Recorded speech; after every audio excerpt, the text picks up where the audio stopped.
Hey authors, welcome back to Writer's Workshop. I'm so excited because today is the first day of a brand new unit, and I think y'all are going to like this one because it's all about our opinions and how to persuade others. Writers, in our previous units, we've been talking about how kids can use writing to do things, to tell stories, to teach people.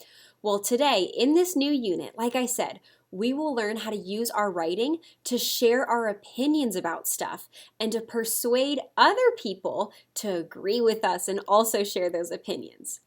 Now, when I say opinions, I want you to say that with me. Let's say opinions. Ready? Opinions. That's a big word. And so is the word persuade. Let's say persuade together. Persuade. Those are big words. What does that even mean? Well, an opinion is when your opinion is how you think or believe about something. For example, maybe your opinion, your belief, is that dogs are better than cats. It's not actually a fact. We don't really know if dogs are better than cats, but in your opinion, you believe that dogs are better than cats. Or maybe in your opinion, you believe that cats are better than dogs. So your opinion is the way you think or believe about something.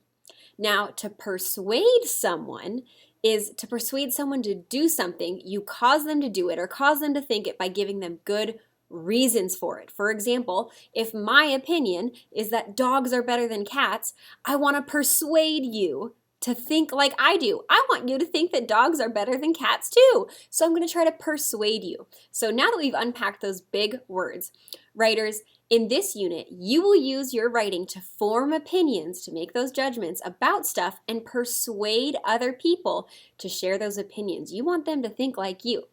Stuff can be anything. You can write about rocks you like or don't like. You could write about your favorite math manipulatives. You could write about why you like to play Minecraft over some other games. Friends, today I want to teach you that people who know a lot about something or really like something, like people who like rocks, often think, which one is my favorite? I like rocks, I love rocks, but out of all of these, which one is my favorite? And which one do I like next? Which one is my second favorite? And people write and talk to tell others about their opinions. They even try to convince others about their opinions. That's that persuading. They try to persuade other people, hey, in my opinion, I think dogs are the best. And you know what? They are the best, and you should think so too, because dogs, and they give all their reasons.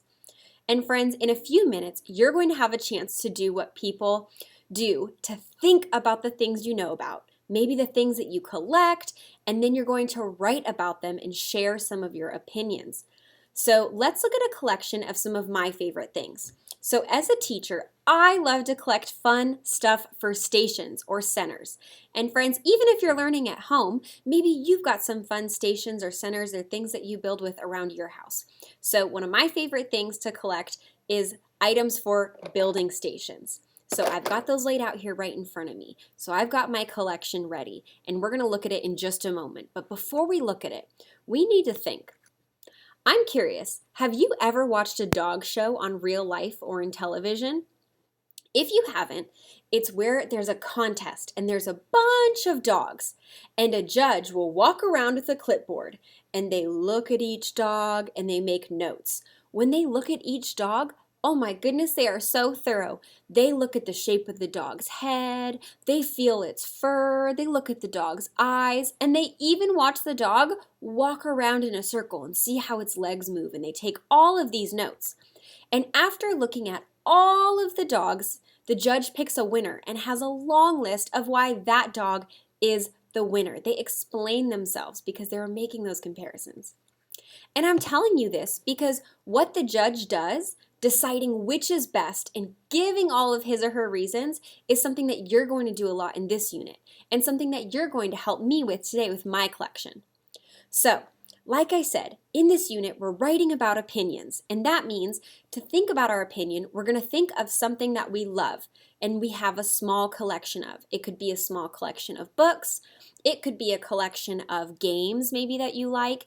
It could even be a collection of different writing utensils. Maybe you've got crayons, markers, pens, and you're going to lay that collection out.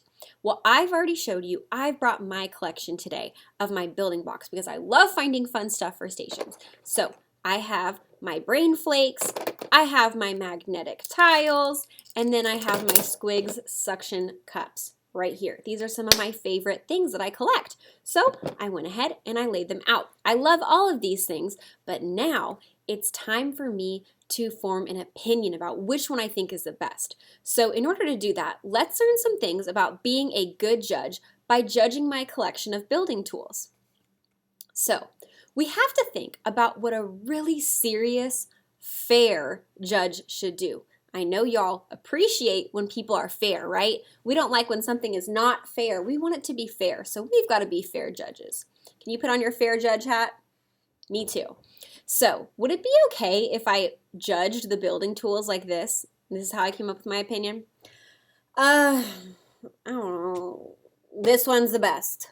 I don't know, because whatever. I said it was the best, so like it just is. Okay? That is so crazy. No, I'm not being a fair judge. I didn't even really look at all of them. I didn't give a reason or an explanation why I thought it was the best, and I didn't even seem to care. Would you be persuaded to think this was the best by what I just said? No, and you wouldn't even trust my judgment because I hardly even looked at them. So let's review an anchor chart of how we can be a fair judge and how to judge fairly. To judge fairly, we need to put everything in a line of your collection.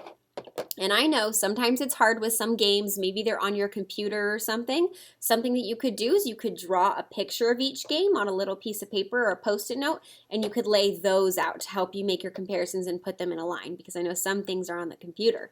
So I've got my brain flakes laid out, I've got my magnetic tiles, and I've got my Squigs suction cups, and I've got everything in a line. So step one, to judge fairly, put everything in a line. Put it in a line, put it in a line. Step number 2, we want to compare the same thing on each, because we're going to compare a couple of things. Remember when I said someone at the dog contest is judging, that judge, they don't just look at the shape of the head, they stroke its fur and see how the fur feels. They watch it walk in a circle to see how its legs move. They see how its eyes look. They look at all different things, but they compare them the same. So, for example, right now I'm thinking, I could compare how sturdy they are. So I've built some things. Remember, first I've got my brain flakes. So, this seems pretty sturdy. When I tap it, it doesn't really fall over. Now, I haven't really built a stand, so it can't really stand up on its own. It seems to keep falling. So I might make some notes about that, my brain flakes. Right now I'm comparing how sturdy they are, how strong, how well they stand up. All right. So now, if I was comparing how strong, how sturdy the brain flakes are, should I go to the magnetic tiles and should I think about the colors? No, I need to compare, again, how sturdy it is. Remember, I've got to compare the same thing on each item. So I'm not looking at colors right now, I'm looking at how sturdy. How sturdy is this? Man, I'm hitting it, it's not breaking.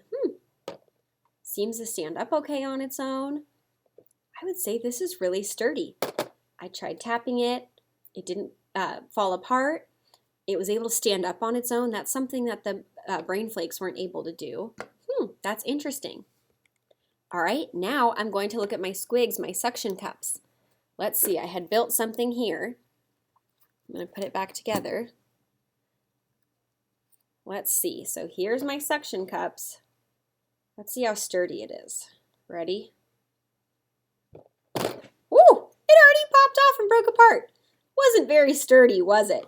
So, you saw, first, I lined everything up. In step 2, I compare the same thing on each. So that time, I compared how sturdy they were. And then, I'm ready to explain my opinion. And when I explain my opinion, I have to use the word because. So, you friends, which one, when I was looking at that particular area, how sturdy it is, which one do you think is the best? That's right, I think it's the magnetic tiles. But I can't just say, oh, this one's the best. I have to give my reasons. I have to say that magical word, because. I think the magnetic tiles are the best because they didn't fall over when I pushed on them, they didn't fall apart, and they were able to stand up on their own. They were very sturdy out of all of them. So, I know you friends want to judge your own collections, and people who have collections think, which is my favorite? Which is my next favorite, and why? So, you friends are going to be looking for collections. Like I said, it could be games, it could be stickers, it could be writing utensils. The options are limitless. Writers often rank whatever it is they know about sports teams, songs, outfits, deciding which is the best, and saying why. They have to say because and offer up those opinions. So friends, I want you to use what you have learned about judging fairly to think about the items in your own collection and decide on your own opinions. Then write reasons for your opinion. Later, when you put one of your things in your winner circle and you decide this one's the best, just like I decided that the magnetic tiles were the best, and my reason being that they're sturdy, you can draw a picture of it and write about why you think it's the best, why you think it's in first place, and in your opinion, it's number one. You'll see here, this friend wrote about kittens, and they decided the orange fluffy kitten was number one. So you'll see they drew a picture of it, and then they gave it a first place blue ribbon, and they wrote about why they thought it was the best. Friends, the kind of writing you will be doing is called opinion writing. And for this unit, you are going to continue to learn how to do it really well. Remember, this is just day one. So it's okay if you are just getting started or you only get one page down today. Remember, writers take so much time to work on their stories, and it's going to take time. But so today, I want you to think about something you love, something you have a collection of, and I want you to follow that step of lining it up and comparing items. And maybe you call it, for example, maybe I would call this the building tools show, and I'm deciding who's best in show, what's number one. Maybe you friends are going to have a Lego show, a hat show, or a car show, or a doll show. Whatever that collection is, you are going to be the judge, and I know you're going to be a fair judge by lining everything up, by comparing the same item, and writing and sharing about it to persuade others. All right, judges on duty, it's your turn, friends. Writers go write.